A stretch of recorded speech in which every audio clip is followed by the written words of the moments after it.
El sector de l'ametlla ha encetat les últimes setmanes abans de la campanya. En les previsions hi ha, d'una banda, optimisme, perquè sembla que hi haurà molts quilos, però d'una altra, pessimisme per com acabaran afectant els arancels americans a aquest sector.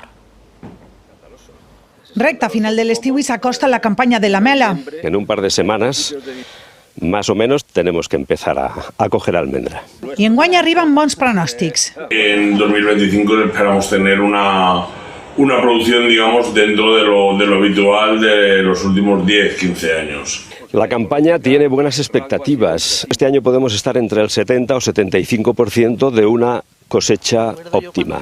Unes bones previsions a l'arbre que no són tantes quan miren el mercat i sobretot la mela que arriba dels Estats Units. La repercusión es total y es importantísima, siempre en perjuicio del producto español.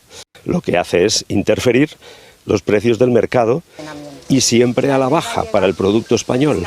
Un problema històric que enguany s'agreuja amb els arancels. La mela americana paga arancels d'entre el 2 i el 6% i el producte europeu s'enfronta a una taxa del 15%. Es decir, no estamos compitiendo en las mismas condiciones de igualdad. Veamos cómo se aplican los aranceles, pero deben ser justos, equilibrados. La petició és clara, reciprocitat, mateixes condicions fitosanitàries i condicions similars per a competir en preu. Y que además se igualen los aranceles o que por lo menos se firme algún tipo de cláusula de salvaguarda. Perquè les bones perspectives de la campanya siguen també una realitat a les butxaques dels agricultors. El que resulta